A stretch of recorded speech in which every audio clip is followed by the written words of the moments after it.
Hey everybody, welcome back to John's Firearms 705. A little bit of a breezy day. It's well, I don't know how it is in Fahrenheit, but in Celsius here in Canada, it's plus 25. Sky's kind of blue, a little bit of cloud cover. We got two of the Birchwood Casey splatter targets set up here.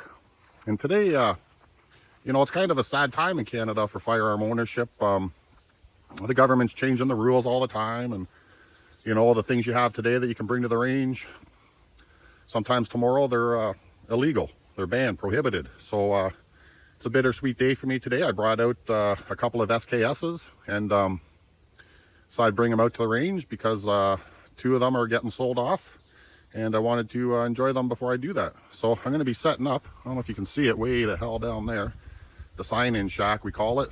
The gate's open. It's about 100 yards or whatever, and yeah, I'm going to be shooting two of the SKSs at these targets here. You know, one of them's just what I call old and ugly. I'll be shooting that one at the blue target. It just using iron sights. It was my first SKS. I kind of tore it down, re-blued it, refinished the stock. It was actually one of the first firearms I ever bought. And I also brought out another SKS. You might remember it if you watched any of my videos on the SKS build with the bipod and the rail and the optics and all that. And I'm going to be shooting that one at the yellow target.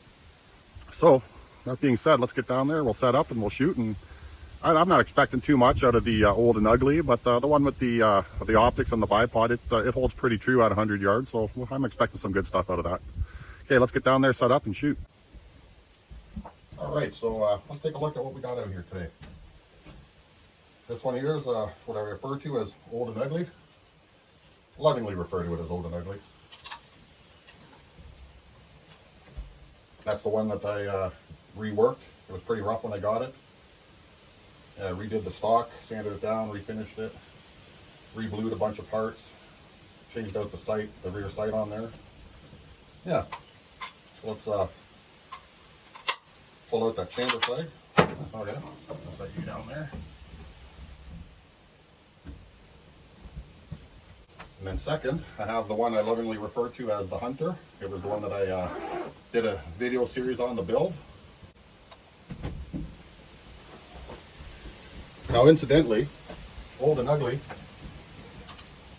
a 1950 Russian Tula.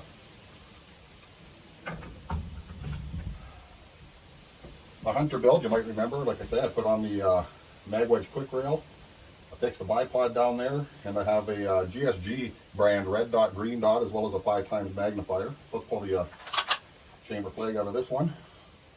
And this one here is also a Tula. From the Russian Tula Armories. It's a 1952.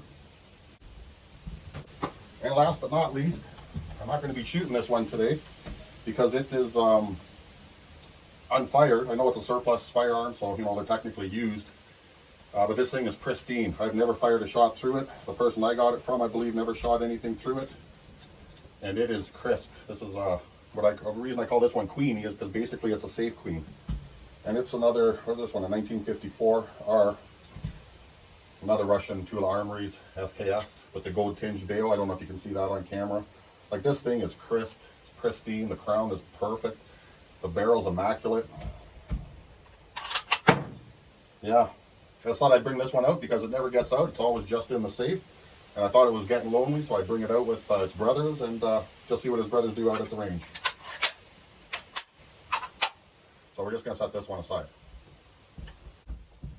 For ammo today, using this stuff by Norinco. It says it's 7.6239, of course, lead core bullet, steel case. It says non-corrosive, but I don't trust Norinco worth a shit. I always treat their ammo as corrosive. I got another video with my Mosin Nagant. I used some of their non-corrosive white box ammo, and yeah, it ended up with some rust and pitting in my barrel. Wasn't too impressed. So I'll readjust the camera angle and we'll get to some shooting.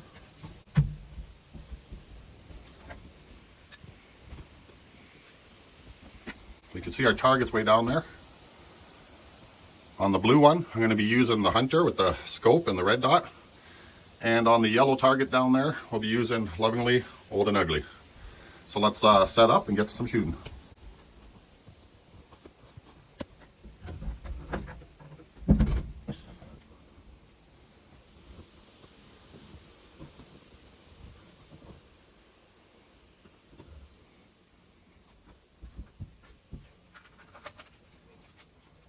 Now, being up here in Canada, our SKSs are pinned, so you can only get 5 rounds in there. So, yeah, so be it. Welcome to Canada. I think we'll use the bag rest for Old and Ugly.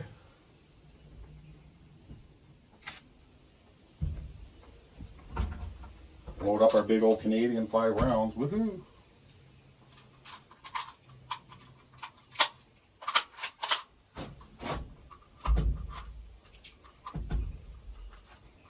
Am I new here or what?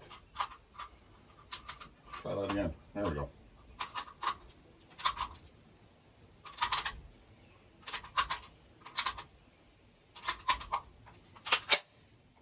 Okay, eyes and ears, going live. Yellow target, Old and Ugly, Norinco craft ammunition. Here we go.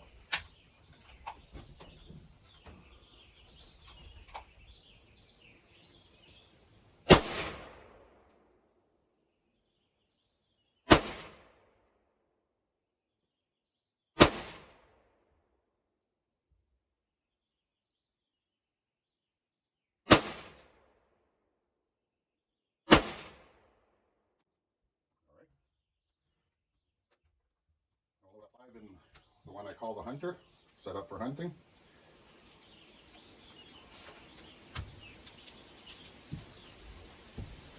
It's a little bit harder, you can't use stripper clips on this one. But I had one fellow say with the mag wedge rail, you have to load it from the bottom. Well, I don't know how their experience was, but I can still get the 5 in through the top here. Put our optics on. What do you want, red or green today? I think I like the green one. Alright. Our bipod extended. Okay, going live. Blue target, the Hunter SKS, crappy Norinco ammo. Going live.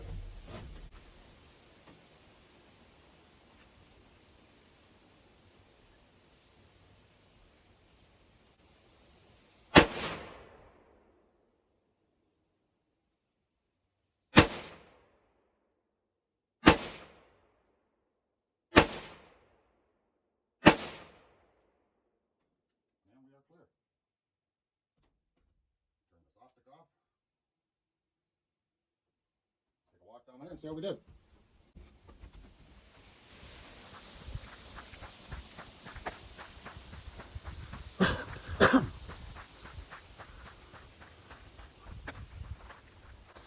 Just beautiful out here at the range I belong to. So fortunate, you know, and like I say, living in Canada, the rules are changing so much with firearms. Grateful to be able to get out here today with what I have before I sell them off.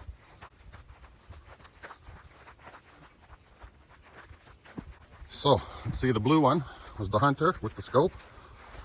Well, the magnifier. Oh, there we go. All 5 right through there. Nice. Still dialed in after the winter. Old and Ugly. Yeah, that's what I figured. Obviously, it's not quite side in. It's shooting a little bit to the left. The grouping's definitely not as tight. What am I looking at there? About a 2.5 inch grouping to the left of center. Oh well.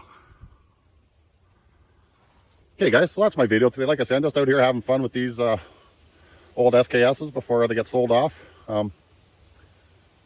Peace out, have fun, be safe, cause no harm. And if you get a chance, especially if you live up here in Canada, get out to the range before the government just makes your legally purchased firearms all of a sudden illegal and they want to come and confiscate your legally purchased, legally owned property. Peace out.